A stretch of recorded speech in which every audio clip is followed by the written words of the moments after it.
pushing. I can't take this anymore. The concert venue is packed tight. A man behind me keeps pressing into my backside. I'm wearing a mini skirt today with a thong underneath, and it only makes the situation worse. He lifts my skirt and presses himself against my hips. As the atmosphere heats up, someone in front of me slams into me, and I stumble back a step. My body stiffens as I feel like something just slid inside me. My name was Mandy Cox, and I was a diehard fangirl. I wanted a celebrity to notice me, so I dressed for attention.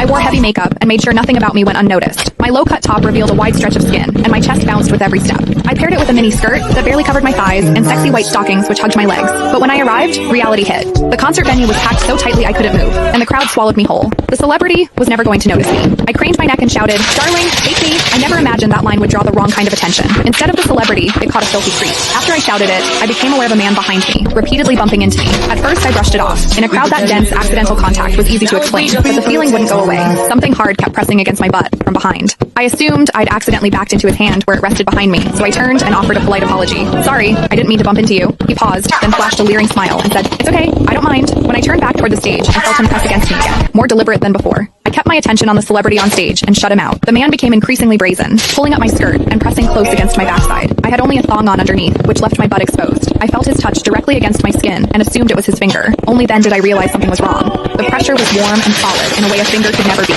My mind lurched as the truth hit me. In the 20 years of my life, this was the first time a man had ever molested me. Fear surged through me, sharp and overwhelming, and my body reacted with an instinct to flee, but there was no way to move. The concert floor was packed wall to wall, leaving me stuck where I stood. I drew myself tight, bracing as if tension alone could keep the fear out.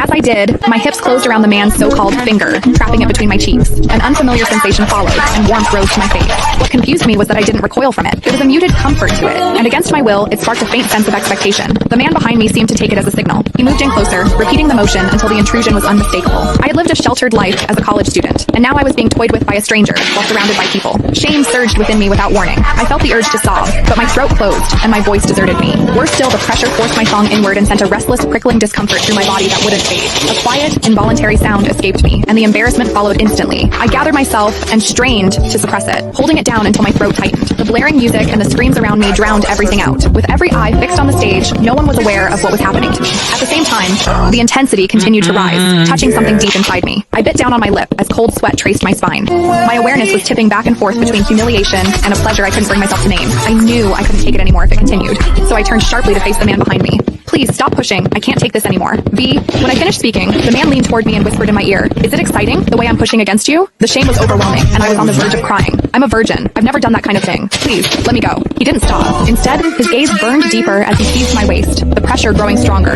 "You're really a virgin? Then let me show you what it feels like to be a woman."